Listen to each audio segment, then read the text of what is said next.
Good Sunday evening, everyone. It's Brad Hughes with special guest Aaron Beighle in the Sunday weekly warm-up space tonight, streaming exclusively in the Teach Better private Facebook group. It is Easter Sunday, 2024. Happy Easter if you're celebrating, and glad you're taking a few moments with me and Aaron to talk shop, to get you ready for your important week in education, to share some great ideas, to get motivated and inspired for the week ahead, as well as our Sunday Spark story tonight, bringing you a little bit of human interest and a little bit of, animal interest story tonight. We're going to get to know Aaron Beighle soon. And right after this break, we'll be back. Thanks for joining us tonight at the Sunday weekly warm up here in the Teach Better private Facebook group.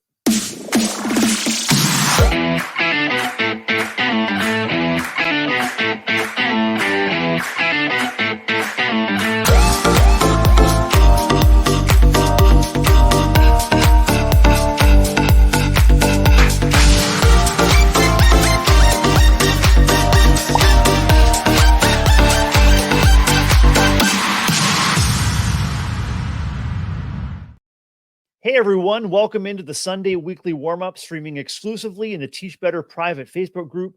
My name is Brad Hughes. I'm a school leader in Ontario, Canada. I'm also a member of the Teach Better team, and I'm excited to join tonight Aaron Beighle. Aaron, good evening and welcome. Thanks for joining us tonight.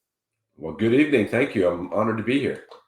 Aaron, I'm honored to have you on the show tonight, and happy Easter to Brian. Welcome in, Brian. Thanks for joining us. And if you are joining us live tonight, be sure to let us know who you are and where you are. Drop us a line in the comments. Say hello and good evening to Aaron, and make sure you hit us up with your questions and comments, whatever is coming up to mind for you. Aaron, here in Southern Ontario, we've had very spring-like weather, a nice spring weekend to celebrate the Easter weekend. As well, it is Ramadan's. Happy Ramadan, Ramadan Mubarak to those that are celebrating. And Aaron, let me know where in the world you are and what's up with Aaron and the Beighle family. Well, thank you for that. I'm in Georgetown, Kentucky, which is just north of Lexington. The weather's been kind of nice here. We're supposed to get some storms, I guess, this week, which is not uncommon. It might get snow next week. I don't know. But yeah, I'm in Lexington, Kentucky. Celebrated a little bit of Easter today with two of our girls. We're a blended family, so we have four girls, two 18-year-olds and two 16-year-olds. And so we had a good time today and looking forward to a great week. They're all on spring break this week, so they're really looking forward to this. But the spring break calendar never matches up with the university calendar, so we work this week. It's true. And like my part of the world here, Aaron, the calendar often never matches up with the weather you'd expect, whether it's sunshine one day and snow flurries the next. What makes Lexington such a cool place to live and work?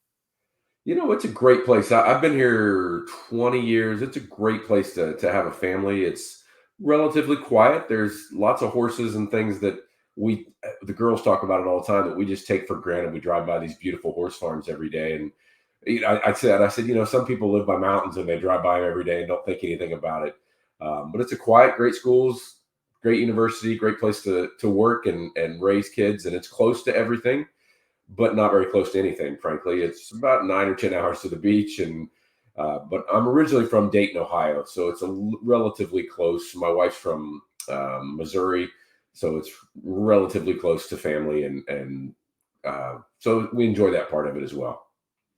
Aaron, as spring break is coming up for you and family, will the kids in your family be staying close to home? Do you and family have spring break plans coming up? What's going on for you?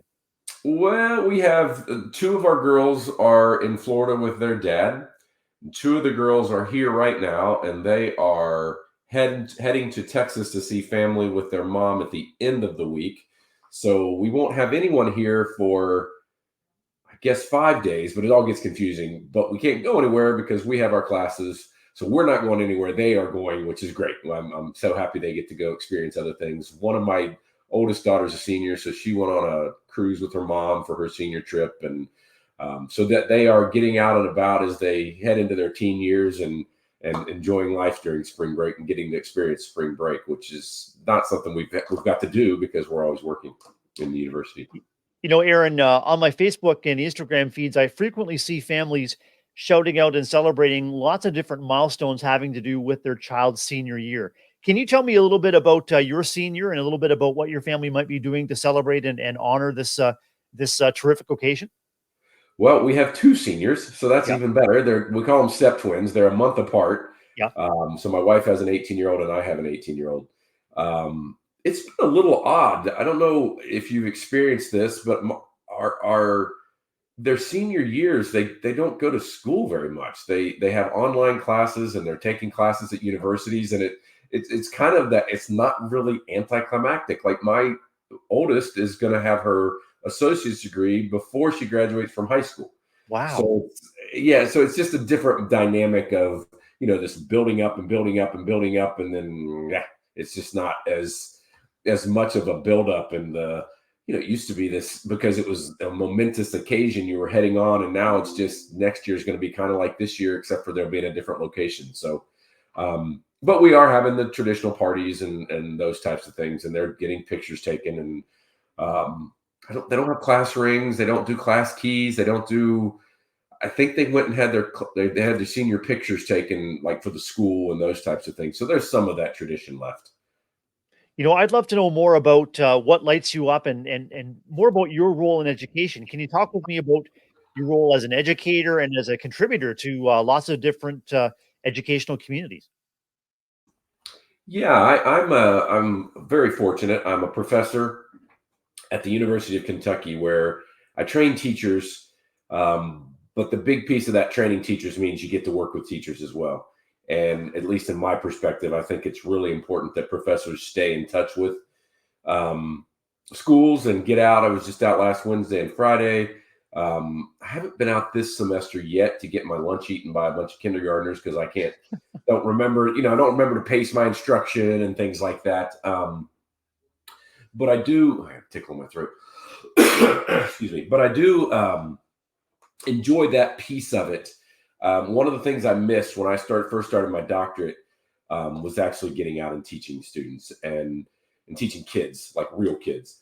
And so I enjoy that piece of it, and I make sure I get to do that because it's just not the same when you don't get that energy from students. And so that's a big piece of what I do. I also write books and write articles and um, do workshops, things like that. But it's the foundation of what I do is preparing teachers and re-energizing and keeping as young as I can. Although my hair is going away and it's turning colors, and my daughters now they're getting old enough. They're like, gosh, I can't imagine having you as a professor. I'm like, yeah, some people are lucky and some people aren't. So, but yeah, that's kind of the foundation of what I do is train teachers. I love working with teachers. I think teachers are the fabric of our society.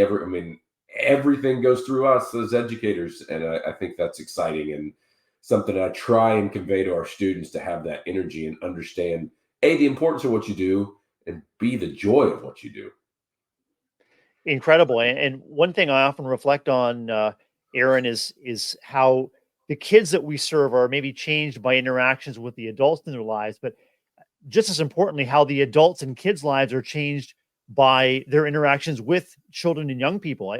I wonder what your aspiring teachers, what your pre-service teachers are telling you when they come back to the classroom, maybe after some pre-service learning or maybe some time in the classroom, about how they're changing and what they're learning from the kids that they're serving. Absolutely, they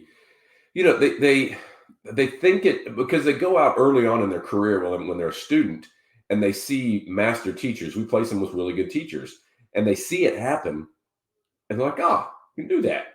And then the reality is, everybody has a plan until they get punched in the face, like Mike Tyson said. So they get out and start teaching. They're like, "Wow," you know, understanding the energy that kids have. We always talk about providing energy in secondary and containing energy in elementaries, but just that energy that comes from because most of them, frankly, when they go out to schools, our students, they're not used to being up at 8 in the morning. It's just a new concept for them, and I tell them you don't have to have any energy when you get to an 8-year-old, and they'll bring you some energy when you're or 6-year-olds or whatever they're teaching, and they come back and like, yeah, they're energetic and they love life. And it's kind of, you think about when you're 18 and you've just graduated and you're dragging through university, and all of a sudden you've got these kindergartners that look at you like, provide me some information here, teach me, do something, entertain me, whatever it is. And I think the younger teachers start to really see that and see the importance of what they do. And they always, when they leave at the end of student teaching, they're always shocked that kids are upset when they leave. And I'm like, you're impacting kids. And I hope I encourage them to never lose sight of that you are impacting the lives of these kids. And you might not ever hear it, but you are impacting their lives. Aaron, I wonder what kind of conversations come up among you and your faculty members, not only about preparing our young people for life in education, but helping them to prepare for the ups and downs, the inevitable setbacks and frustrations, but also preparing them to, I guess, have a stance of openness to learning that is hopefully going to help us retain these young people in the profession at a time when teachers are maybe leaving the profession in record numbers across the U.S. and Canada. What are your faculty members talking about in terms of not only preparing young people for teaching, but helping them to stay in the profession long term? Yeah, that's the key. I mean, we talk to them about and try to inspire them and talk to them about the importance of what they do. We have current student teachers come talk to new student teachers and those type or coming in student teachers. One of the things we do early on, it's one of the first things I do in a class I have with students is I challenge them to think of a teacher that they loved Hmm. and why they love them. And we talk about it and they talk about the teacher and then the assignment, or not really an assignment, but the challenge at the end of that class. And anybody listening, I challenge you to do this as well, is they have to email that teacher and let them know. And I tell them that because that's a feeling that you don't get very often as a teacher, that, wow, I've impacted. I said, just tell them I'm in a class, I'm going to be a teacher. And I just want to tell you that you are a great teacher. And that little thing that we can do to help inspire them. We also, the last thing we have them do as an assignment is a Dear Older Me assignment, where they write a letter to themselves about why they want to be a teacher. And I encourage them. And I've had students email me back and say, I read that during a tough time of teaching and it really helped, because their passion for teaching is tremendous as a new teacher. And I want them to capture that, and I want them to be able to remember that. Now, that's the capstone of the program. In the middle is the idea of giving them the competence. One of the things, I'm not a big, accreditation has its ups and downs. It's got its pluses and minuses. But one of the things that's come out of accreditation we did probably 8 years ago was our students have to be in schools 200 hours before they student teach. And that has helped tremendously to build them and give them the competence that when they go out and student teach, wow, I can do this. And it helped. I mean, it's been night and day what students can do and how comfortable they feel once they've done that. And I think that's a huge piece of it. I think you have to believe that what you do matters, that being a teacher matters. And then you have to have some competence. And you have those two. If you think it matters and you can teach, that helps to stay in the field. And, there's all and I tell them there will be, everybody thinks they know how to teach. And I tell them, I don't even get into the debate. I don't argue, say, you might be right. You know what I encourage you to do? I encourage you to go spend about 2 or 3 days in a school and then come back and we can talk. I'm the older I get, a little bit more blunt about it, but most people don't really understand all the things that schools do. And we talk to students about this, how it's unbelievable that, think about what a major school district does. They get kids to school, they feed them at least 1 or 2 meals, they get them home safely, and oh, by the way, they teach them as well. That's unbelievable that a system does that. And so I think those are important concepts to get across to students, that know you're impacting, take deep breaths. I do talk a little bit about some of the things with like handling their emails and those types of things as well. But I think there's an important piece of being competent and having a passion for what you do. It sounds a lot like the teach better mentality, Aaron. It's making life a little bit better each and every day for ourselves and for the people that we serve and that we work with. Right after this break, we're going to dive into some strategies. And Aaron, I know that you're passionate not only about preparing educators to be their best, but also to helping educators to feel and maintain themselves at their best. We're going to get into that right after this break. Stay tuned.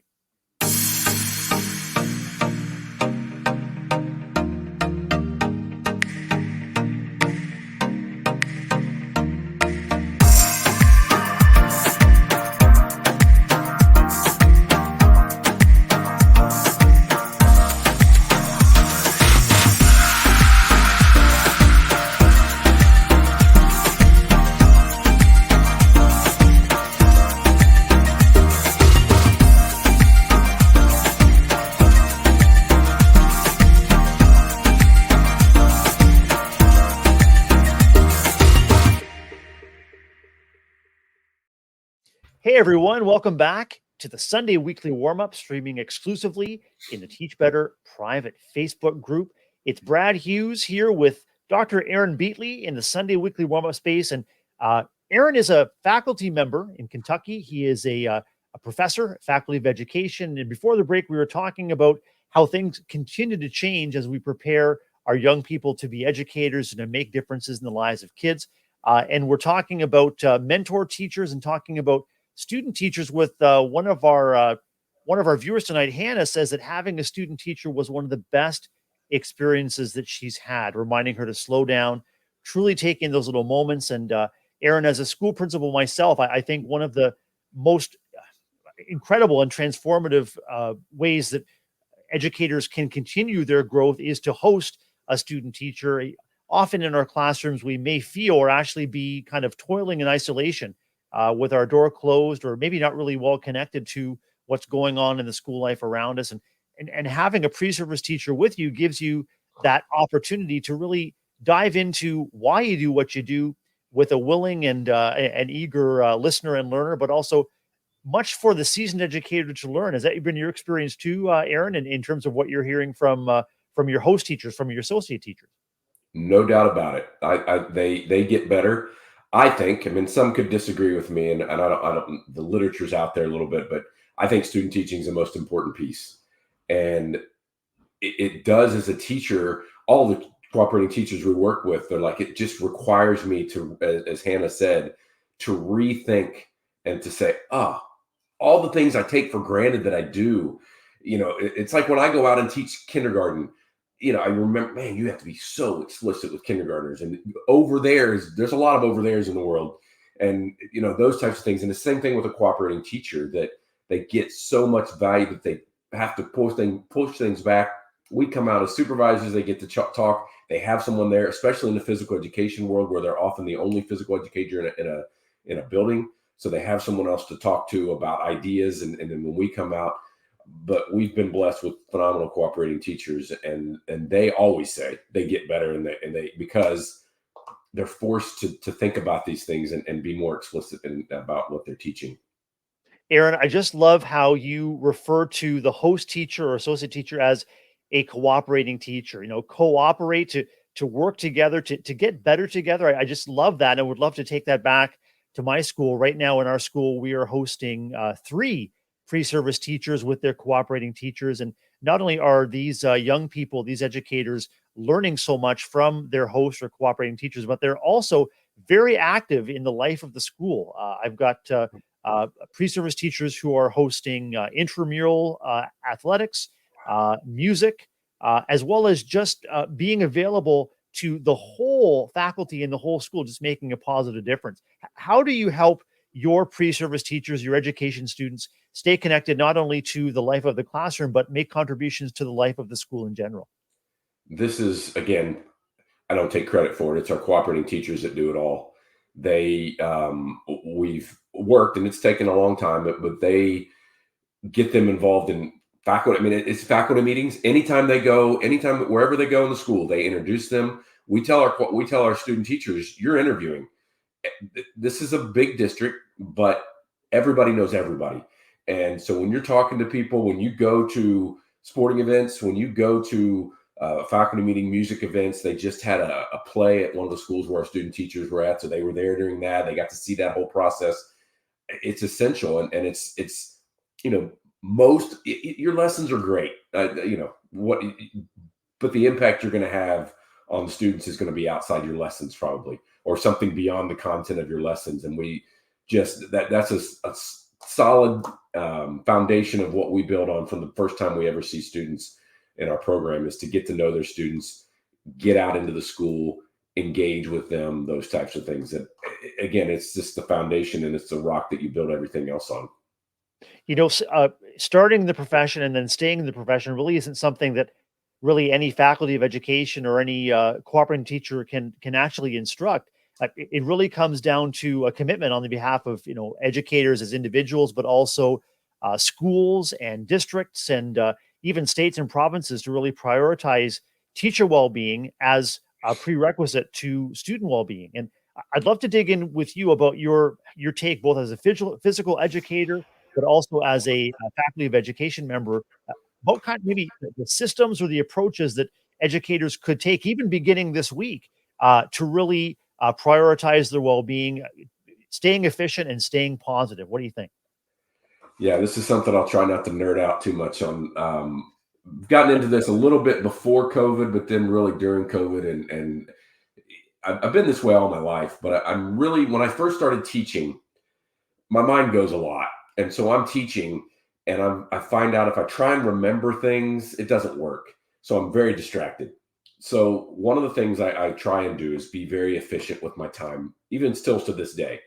So I've developed it by stealing from a bunch of other people. There's a book called Getting Things Done Mhm. by David Allen. There's a book, Tiago Forte, Forte, has a book, it's Second Brain. Ali Abdal has a book that's called Feel Good Productivity. Lots of resources out there. There's a ton. But the idea is to have some system so you can remember stuff. And when I was teaching, I had a recorder, a voice recorder. That's all we had then. PDAs weren't out. It was not, that's all we had. Yeah. But now I really encourage teachers that when you have anything that crosses your mind, get it out of your mind. David Allen, one of the productivity gurus, says your mind is a great place for ideas, but it's a terrible place to store anything. And it's not very, so get it out of your mind. If you're thinking, I need to talk to Sally's mom, write it down, voice record something, because if you keep doing, I need to talk to Sally's mom, then I got to say this, then I'll say this, you're not present in front of your students. So having some kind of system to help you get things out of your mind. And then once you get them out of your mind, some call that capturing ideas, and then Mhm. organizing them. And so if I have a notepad and I have a voice recorder, so any app you can use, a voice recorder, there's one called Brain Toss. I don't know if you're familiar with Brain Toss. Not That yet. that it you leave a recording and it sends an email that's a text to you.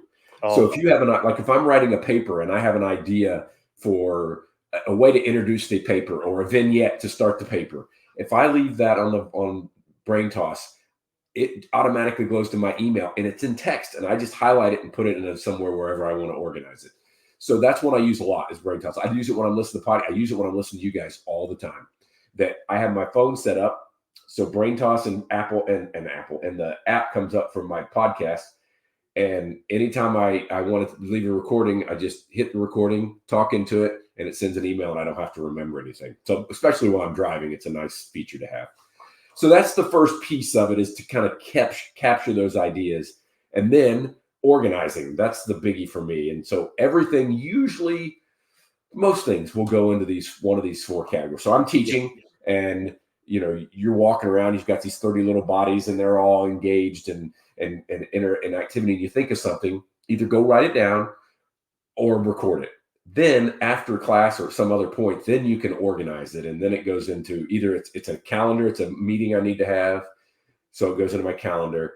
It can go into my Dropbox if it's like an idea for an article. It can go into, what else do I use? Dropbox. Oh, AnyDo if it's something on my to-do list. Yep. And what's the last thing I do? I'm drawing a blank. Calendar, to-do list. Oh, and OneNote. If it's a note related to, if there's somebody on here is talking about some kind of teaching style, and I want to go put that note in that teaching style, then it goes into there. So it's grabbing those ideas. I mean, how many of you are driving to work or on a bus to work and you think, I need bananas. And then you get home, you're like, I didn't get bananas. And it's just simple things like that free you up as a person to not only be present with your students, be present with your family, and also, long story, but this is kind of how I got into this. It frees Yeah. up to be active and be more physically active. So that's just kind of the gist of the idea. There's so much more about it. But I think as teachers, it helps tremendously to try and make our lives more efficient so we can be present, but also take care of ourselves. There's big plates that educators have, and they're full. It seems that the plates keep getting bigger, and the plates keep getting fuller and fuller. And it sounds like your key to that headspace that everybody needs to, I guess, feel at their best or approach their best is through that efficiency, getting things out of your head getting it into some kind of a recording system, some kind of a schedule. And do you find that that feeds some reflective work as well? When we talk about young people learning to teach, the concept of being a reflective practitioner, not just doing, but thinking about what you've done, what you might do differently. What's the role of reflection for you, Aaron? Yeah, it's actually, I'll do it tonight after I'm done with this. It's Yep. the preview. Every week I look forward to make sure nothing surprises me and shows up and like, oh, I got a doctoral defense and I didn't read the dissertation, one of those things. Um, or I'm observing a student teacher and I didn't get his lesson plan, those types of things that, so I review and at the end of every week, and then I preview as well. And that piece of it helps tremendously to stay in no surprises on, and to stress me out. There's some research on this somewhere. I know I've heard people talk about it, that like if you get stressed at like 11 o'clock, that impacts you for like 8 hours and it distracts you. So you eliminate that as much as you can. This isn't foolproof. I'm as much of a mess as everybody else, but it does help with that. And it's not much different. When I was in grad school, when I was teaching as well, we called it the good teaching process. I don't know if that's the term that everybody uses, but where you understand your audience, then you create your objectives or your outcomes, then you teach your audience, and then you evaluate. This is the same process. And then you evaluate and make changes. And I'm changing my system all the time. I used to use a tiny little notepads, and that was dumb. Didn't work for me. So now I have this big old notepad. And so if I have a handwritten note, I used to use a voice recorder that made me go back and listen to it. So now I use BrainToss because it types it up. So it's a constant process. And we talk to our students about this, that long story, but I think the most important part of our lesson plan format is the reflection piece. And the most important part to me when I go out and watch a student teacher is like, how do you think it went? And get them to dig into it went good, but no, we need to talk more about this and get them to dig into that. And that reflection piece, it's an important part of teaching, important part of life. I mean, to preview and review and be constantly, otherwise, the old adage, you're going to teach 1 year 20 times as opposed to 20 years. So it's that kind of thing. Otherwise you get stuck and you're complacent and haven't changed much over the last 20 years. Another way we can get stuck as educators is insisting on perfection. And I can remember as a student teacher wanting to craft sort of the perfect lesson plan, and I knew that my cooperating teacher would be watching and observing and evaluating, and it would just be a big emotional jam up. When actually what we want to get to is, as you said at the outset of our conversation, that sense of capacity, that sense of curiosity, and that sense of creativity. Constantly reinventing what we do, whether it's shifting from a post-it note to a voice note, or shifting through what we're learning and what we're teaching. Just, teaching can be a creative act if we give ourselves the permission to do it. How do young teachers, how do educators in general face that tension between needing or wanting to get it right and giving ourselves permission to create as we go? Yeah, that's a tough one. Students, even in we have a class this semester that students that are going out and they've taught before, but not with someone watching them teach, other than a site where they are. And one of the things we find is they're very robotic. Like, when I say go, I want you, and not really feeling it. And so one of the things I have a pretty good student teacher right now that, but one of the things I challenged him with is just one time while I'm here, I want you to start a bout of instruction with, I wonder what, and just to get them that it's okay to let the kids explore a little bit. I wonder what would be the best way to take this ball and move it to this bucket. What would be the best way? And let's explore that. Something like that to get them to understand. And I probably need to start it early on. I mean, we emphasize the importance of connecting and relationships from the first time I ever meet students. That's the first thing they have to do when they go out and observe anything in our program, is they have to meet 3 students and know 3 things about them. And we probably need to go a little bit more on it. It's not as much about the lesson plan. Lesson plans, there's a lot of them. It's great. Not that lesson plans aren't important, but there's a piece of mechanics of teaching that is this connecting with students and teaching with wonder. Somebody said it better than I did, but that the whole idea of I wonder. Because you don't have the answers. I mean, we have to get over that as teachers. Aaron, as we wrap up this part of our conversation, I'm wondering if you can channel your faculty of education a role, or your passion as a physical educator, or as someone who just cares about the best for educators, and maybe put out a challenge to those watching and listening with us live tonight, or maybe listening to us on Teach Better Talk podcast. What kind of challenge might you put out there when it comes to educators looking ahead to their week, whether it's around efficiency, well-being, or maybe cultivating relationships that are going to be important to them? This comes out of the blue a little bit, but my challenge is going to be for all educators to get on your phone immediately, set an alarm for a time that you have every day. I don't care if it's 5 minutes or 20 minutes or 30 seconds, and just call that alarm, do something for me. Oh, And it's not selfish. It's not selfish in any way, shape, or form. Because as teachers, we are bucket fillers. But when you fill buckets, my grandpa Beighle said, you can't dip from an empty bucket. And when your bucket's empty, you're going to have a tough time. And that 5 minutes, again, I don't care if it's go out and look at the sun. I don't care if it's go outside and stand when it's cold. Whatever you want to do for you for those 5 minutes, find a time, set an alarm. Don't, you have to set the alarm and do it every day. And that, again, I've done this with other groups as well. And I've got emails from teachers like, man, and that 5 minutes grew to 10 minutes and they figured out a different part of the day and those types of things. I think that's huge.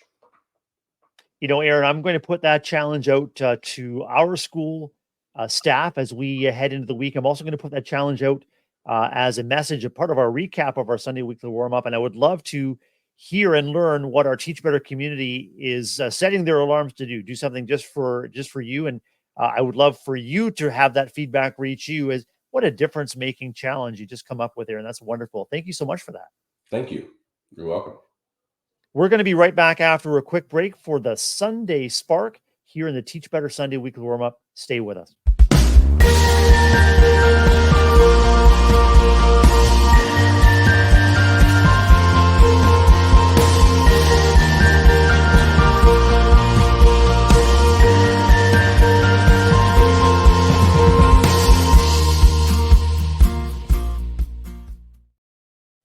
Well, welcome back, everybody. You're with Brad Hughes and Dr. Aaron Beighle here. It's the Sunday Weekly Warm Up, streaming exclusively in the Teach Better private Facebook group. And it's going to be rebroadcast Monday at 8 Eastern to our Teach Better Talk podcast, as well as all of our socials: Facebook, YouTube, Twitter, Twitch, LinkedIn. Be sure that you like and subscribe wherever this reaches you. And be sure to visit all of our recaps of all of our live and recorded shows over at the Teach Better YouTube channel. Aaron, this is a special time of the week where we have a story that is designed to lighten and brighten and maybe spark some conversation in the staff room or in your classroom, or maybe in your university classroom with your pre-service teachers. And we were talking earlier about some Easter celebrations. And Aaron, I'm going to add to our stage this picture here of the Easter Bunny, or it's actually the Easter raccoon era, if you can believe that. Cadbury's chocolate is big this time of year, and this, believe it or not, is the Cadbury Easter bunny for 2024. Now, it might not look like a bunny; kind of looks like a raccoon to me. But Louis the raccoon took home the 2024 title by winning the most online votes in the Cadbury brand's 6th annual competition this March. Now, Louis gets a cash prize of $7,000. He's going to be in a Cadbury commercial, and he's already got quite the following on social media. In fact, he's got an artwork account. So I don't know. I'm going to check out Louis. Louis is a multi-talented raccoon, much more than just a masked bandit here. He's a Cadbury spokes bunny. He was orphaned in 2021, Aaron. He was rescued by a former veterinary technician. And since he couldn't survive on his own, she decided that she would take in this Miami raccoon and even named him after her late father. So a very strong, very personal connection to Louis the raccoon, who is now Cadbury's spokes bunny for 2024. Who knew they could Aaron, be I'm domesticated? not sure if you have pets or if the Easter Bunny visited the Beighle household, but quickly wanted to get your thoughts on Louie the raccoon.